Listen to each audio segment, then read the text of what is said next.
Hello. Hello, Mass Movement. That one, Mass Movement. Nice to see you. Good to see you. We're yes. the Parasitic Twins from Hull, except we're currently in our rehearsal studio in York, England, which is why you can potentially hear some guitars and drums behind us. We will get to rehearsing after this video is completed. We have been tasked to do top 10 records of all time for you guys. Thank you for paying attention. We're going to do 5 each. I'm going to do 5, Max is going to do 5. You do your 5 first, because yours were way more interesting than mine. Yeah, okay. Right, where are they? Number 5, Age of Quarrel by the mighty fucking Cro-Mags. This is one of the most defining albums of, ever. All the ones I've chosen have been things I've discovered as a grown-up human person, because the stuff I listened to when I was a kid was metal, and I've grown out of metal. It just doesn't help in life anymore. This stuff, on the other hand, is actually very encouraging anyway. Cro-Mags is one of the top things in that. Then I've got Ill Blood by No Warning. This is as well as being the album that influenced the heavier hardcore in the early 2000s and late 2000s, the Backtracks, the Expires. It's just fucking awesome. The really heavy stuff that you listen to that actually got me into more hardcore heavy stuff. Yeah. Back in the day, bands like Backtrack and stuff I discovered through Max. So. Yeah. Did I throw you off? No, it's fine. It's all good. I can still figure it out. I did actually. Speaking of Expire and Backtrack, Expire with regret. That's their third and final album, but one of the most emotional and, in my opinion, heartfelt and personal. Which is something we strive for. We try to be a bit real with stuff we do. I think that's good. We've just been beaten down, and we've decided to come together to just, I don't know, wreak havoc and cause all of the stress. Yeah, to ourselves more than anyone else. More than anyone else, yeah. If you want to join in, just go for it. It's an open ticket. Lost in Life, Backtrack. The first album, Dark Half, was fucking cool as fuck, but the second one just really hit a thing for me. Hit me somewhere that I didn't know. Hit a nerve I didn't know I had. Very cheesy, but it really works, and it's really cool, and it's very addictive. Cool, man. Everything about it.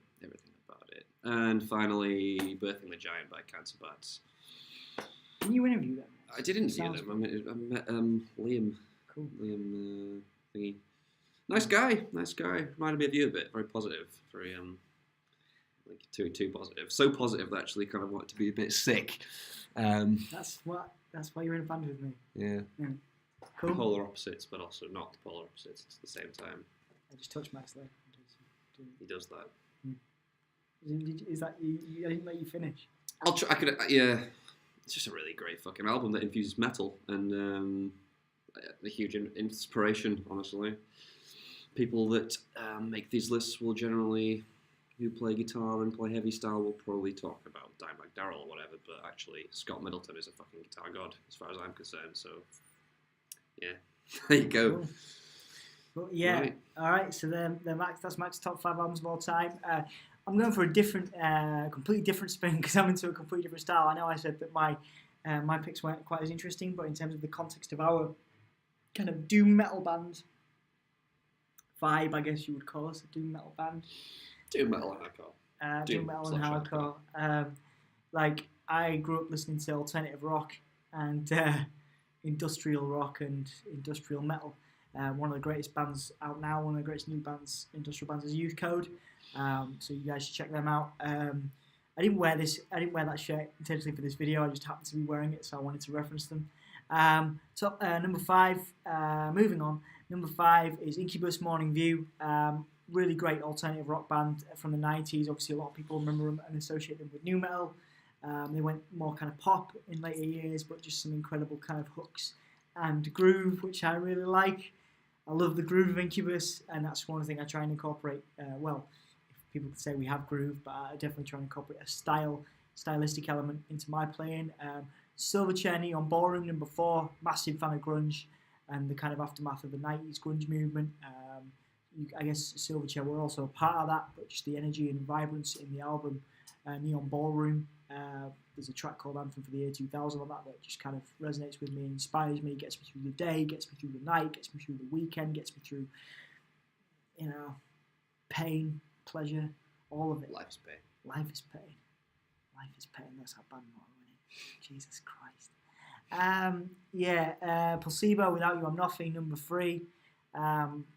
Really cool, again, British alternative rock band. Image-wise, just didn't give a fuck back in the day, and it taught me not to care what other people think. Just every day. So I walk with sticks. I've got cerebral palsy, and it's important for me just to fucking get through my day, get through my shit, play drums, enjoy hanging out with good people, making good music.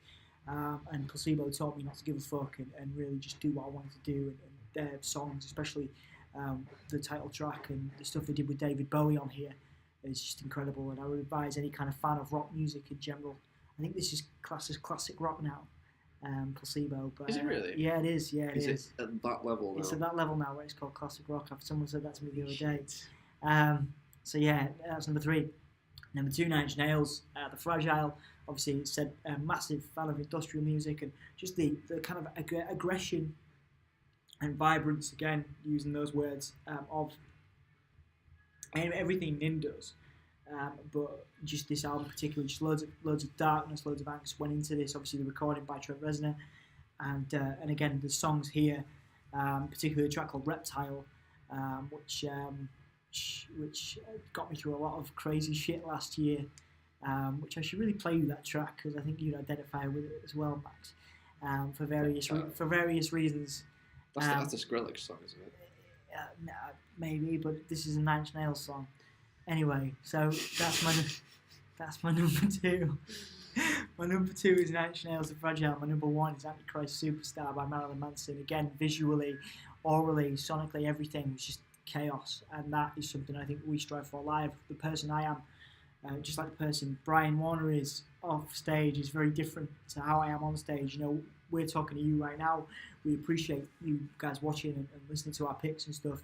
But what we are on stage is entirely different. It's an expression of our inner selves, and like every musician will tell you, it's a way to get stuff out. It's a crazy sort of. It's like 4 walls where you go insane inside those 4 walls. And this record, the 4 walls feeling better.